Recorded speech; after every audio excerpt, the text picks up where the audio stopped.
Good morning everyone. कैसे हैं सभी? आई होप सभी बहुत अच्छे होंगे।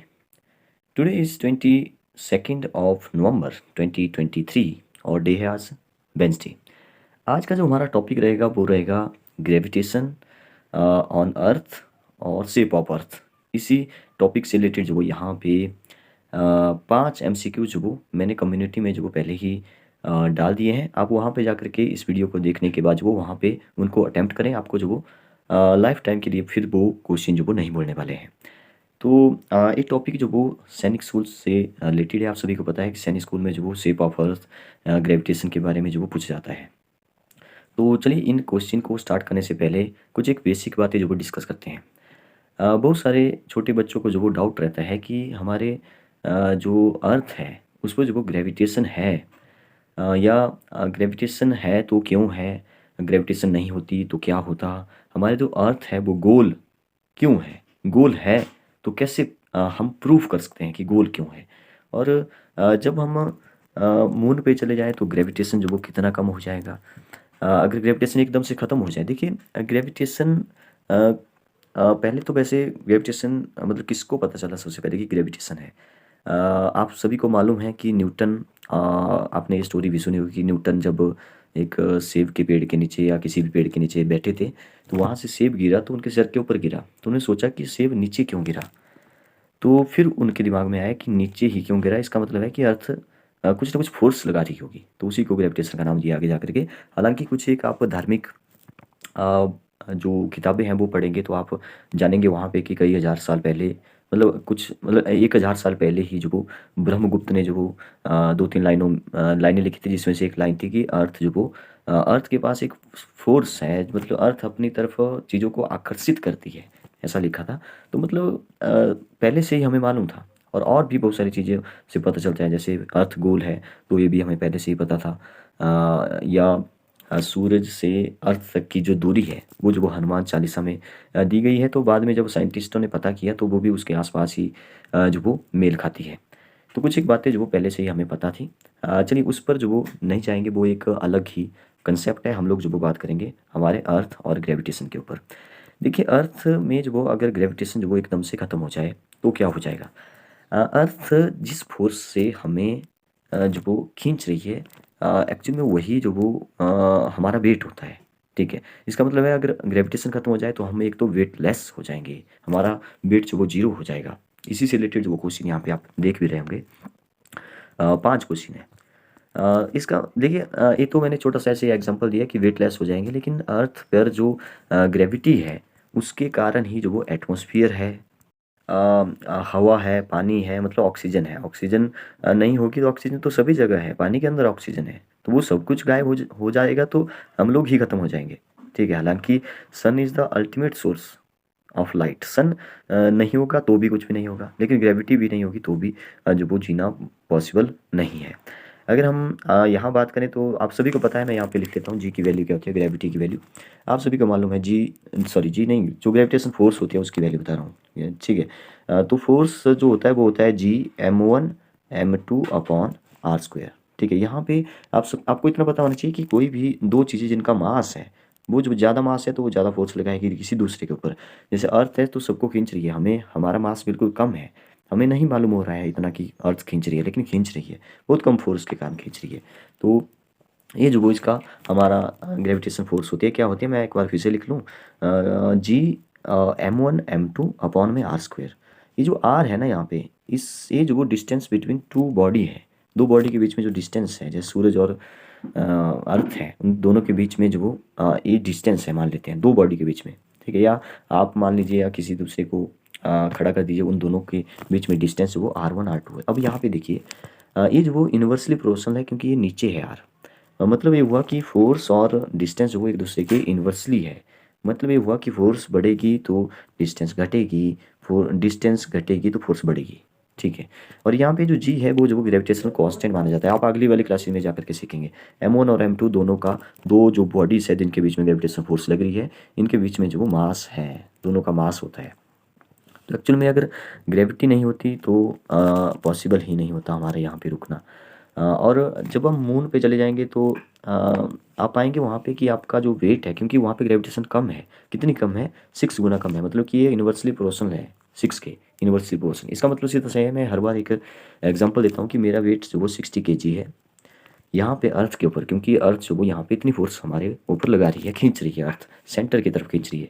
सेंटर का क्या मतलब मैं बताऊँगा आगे। 60 kg जो वो मेरा वेट है मान लीजिए अर्थ के ऊपर। जब मैं मून के ऊपर जाऊंगा तो 6 गुना कम हो जाएगा। 6 गुना कम मतलब 6 से डिवाइड कर दीजिए तो 10 बच रहा है। तो मतलब मून पर मेरा वेट जो वो 10 kg ही रहेगा। तो ये जो वो आपको इतना पता होना चाहिए सभी को। मतलब ये है कि हमें अर्थ के बारे में, जिस जहाँ पे हम रह रहे हैं उसके बारे में इतना तो बेसिक नॉलेज तो सबको पता ही होना चाहिए। और तो और जो सैटेलाइट घूम रहे हैं, सैटेलाइट दो टाइप के सैटेलाइट होते हैं। एक पोलर सैटेलाइट होते हैं, एक जियो स्टेशनरी सैटेलाइट होते हैं, जियो सिंक्रोनस सैटेलाइट होते हैं। ठीक है। तो जो पोलर होते हैं ना वो ऐसे घूमते हैं, मैं बताता हूँ। वो भी ग्रेविटी के कारण ही घूम रहे हैं, तो मेरे दिमाग में आ गया। ये हमारी अर्थ है, ऊपर नॉर्थ पोल है, नीचे साउथ पोल है। तो अगर ये नॉर्थ टू साउथ घूमेंगे ऐसे, ठीक है, तो इनको जो पोलर सैटेलाइट बोलते हैं। ठीक है। सैटेलाइट क्या करते हैं, सैटेलाइट जो वो निगरानी करते हैं हमारी अर्थ के चारों ओर। अगर ये ऐसे घूमेगा तो इसको जो वो ऐसे घूमेंगे, मतलब कि हॉरिजेंटली, तो ये जो वो फिर जियो स्टेशनरी सैटेलाइट कहलाएंगे। अब इनके बारे में आपको थोड़ा सा पता होना चाहिए कि इनकी जो, हाँ देखिए, ये हमारी अर्थ है, ये जो मान लेते हैं पोलर सैटेलाइट है, और ये हमारी अर्थ है, तो ये मान लेते हैं कि ये जो वो हमारे दूसरे जियो स्टेशनरी सैटेलाइट है। देखिए जो इनका जो मतलब कि स्पीड होती है ना, इनकी जो स्पीड होती है वो होती है 84 किलोमीटर पर सेकंड। मतलब कि ये जो पोलर सैटेलाइट है ना, इनकी स्पीड काफ़ी ज़्यादा होती है। और जो दूसरे वाले हैं ना, इनकी 24 नहीं 3.14, जो पाई की वैल्यू होती है 3.14 अप्रॉक्स ले रहा हूँ किलोमीटर पर सेकंड होती है। मतलब 1 सेकंड में 3 किलोमीटर अप्रॉक्स जो वो ये घूम रहे हैं। तो इसका मतलब है निगरानी कौन रखेगा, निगरानी ये जियो स्टेशनरी वाले रख पाएंगे, क्योंकि यहाँ पे तो ये 84 किलोमीटर पर सेकंड जा रहा है। तो 84 किलोमीटर तो मतलब यहाँ से एकदम से, जैसे यहाँ पे हिमाचल में है तो दूसरे किसी स्टेट में निकल जाएगा एकदम से, तो ये तो निगरानी नहीं नहीं रख पाएगा। ठीक है। लेकिन ये जियो स्टेशनरी वाला जो वो निगरानी रखेगा। इनको कुछ इस तरह से ही जो वो बनाया जाता है। टाइम पीरियड क्या होता है इनका, टाइम पीरियड जो जियो मतलब पोलर सैटेलाइट है उनका जो वो टाइम पीरियड जो वो 84 मिनट में जो वो एक चक्कर लगाता है। मतलब काफ़ी जल्दी लगा लेता है 84 मिनट में। लेकिन ये जो दूसरा है ना, जो जियो स्टेशन है, इसको तो धीरे धीरे चलना है, तो 24 आवर मतलब कि एक पूरा दिन जो वो लगा लेता है। 24 आवर का एक पूरा दिन होता है। ठीक है। अब बात करते हैं थोड़ा सा कि आप किसी ने पूछा था वैसे किसी दिन, कुछ दिन पहले, तो मैंने बताया था उनको कि जैसे अर्थ है तो कितना ऊपर जाने पर जो वो ग्रेविटी खत्म हो जाएगी। तो ऐसा तो है नहीं कि ग्रेविटी हर जगह से अर्थ से वो बिल्कुल बराबर फोर्स लगाएगी, क्योंकि डिस्टेंस जितनी ज़्यादा बढ़ेगी अर्थ से तो ग्रेविटी उतनी ज़्यादा कम होगी। अभी हमने जो वो फार्मूला भी देखा। देखिए जब आप जो वो 600 से 900 किलोमीटर ऊपर जाएंगे, अप्रॉक्स ले लो बीच वाला 800 के आसपास किलोमीटर ऊपर चले जाएंगे, या अप्रॉक्स लेना है और भी तो 1000 किलोमीटर आप ऊपर चले जाइए, तो वहाँ पे ग्रेविटी खत्म हो जाएगी। तो फिर वहाँ पे अर्थ आपको अपनी तरफ नहीं खींच पाएगी। ठीक है। अगर आप मंगल ग्रह पे चले जाएँ तो वहाँ पे जो ग्रेविटी है वो जो वो दोगुनी हो जाएगी। मतलब यहाँ पे दोगुनी नहीं, मतलब कि ऐसे समझ लो कि 2 गुना कम हो जाएगी। ठीक है। कम है, हमारी अर्थ पे ज़्यादा है। जैसे मान लो यहाँ पे मैंने 5 फुट जंप मारा, तो यहाँ पे उतनी ही फोर्स से जंप मारा तो 10 फुट में जो मैं चला जाऊँगा ऊपर मंगल ग्रह पे। ठीक है। मून पे 6 गुना ऊपर निकल जाऊँगा। जुपिटर पे तो बहुत कम है, मतलब है ही नहीं, जीरो है। जब आप 5 फुट जंप जो वो अर्थ पे मार रहे हो तो वहाँ पे जो वो आप जंप ही नहीं मार पाओगे, वहाँ पे ग्रेविटी ज़्यादा है, जीरो। आप ऊपर उठ ही नहीं पाओगे। ठीक है। बहुत ज़्यादा फोर्स लगाना पड़ेगी, क्योंकि उसका मास भी ज़्यादा है। सबसे बड़ा प्लेनेट है हमारा। ठीक है। 9 प्लेनेट में से सबसे बड़ा प्लेनेट है जुपिटर। तो ये कुछ बेसिक सी बातें थी जो कि आपको बताना चाहिए। हाँ, कुछ छोटे छोटे बच्चे जो वो ये मानने से भी इनकार कर देते हैं कि हम सरफेस पर रह रहे हैं। अरे भैया, हम सरफेस पर ही रह रहे हैं, ये हमारी अर्थ।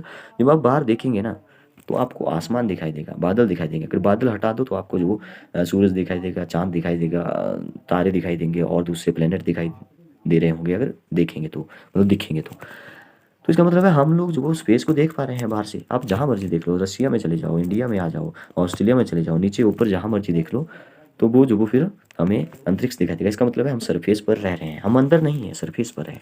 ठीक है। तो ये तो क्लियर हो गया।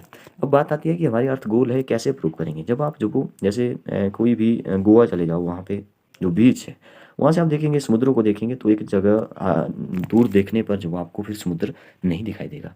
ठीक है। समुद्र के अलावा और कुछ भी नहीं दिखाई देगा, क्योंकि हमारी अर्थ गोल है, गोल है। ठीक है, आप जहाँ मर्जी, जैसे हम हिमाचल में हैं अभी, तो हिमाचल में मैं देख पा रहा हूँ कुछ एक पहाड़ियाँ दिखती है फिर नहीं दिखाई देता है। ठीक है। तो फिर क्योंकि अर्थ गोल है ऐसे, तो कुछ एक टाइम, कुछ एक चीज़ें जो वो दिखाई देगी फिर नहीं दिखाई देगी, क्योंकि वो दूसरी तरफ छिप गई है। और सूरज, अर्थ घूम रही है, तभी तो दिन और रात है।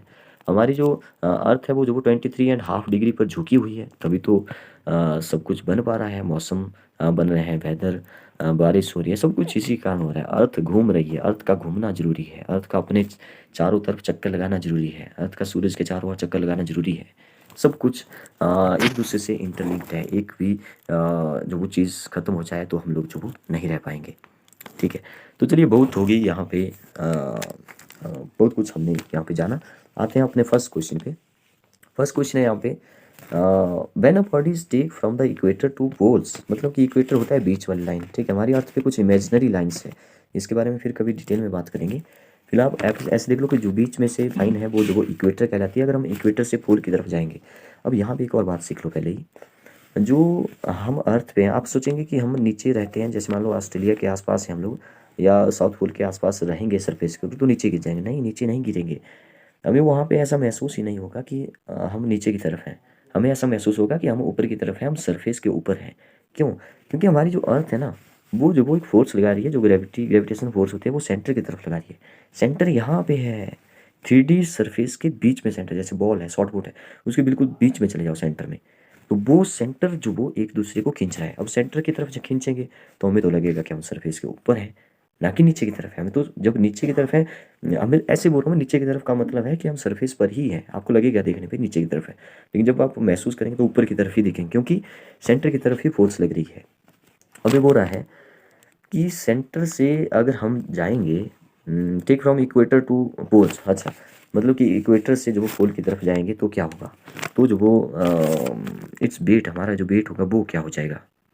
तो यहाँ पे हमारा जो वेट है ना, वो जो यहाँ से यहाँ तक जा रहे हैं, तो जो वो हमारा जो वेट है वो जो वो इंक्रीज हो जाएगा। तो इंक्रीज जो वो इस क्वेश्चन का आंसर हो जाएगा। आप ऑप्शन और भी देख सकते हैं, ऐसे क्वेश्चन जो वो पूछे जाते हैं एग्जाम में।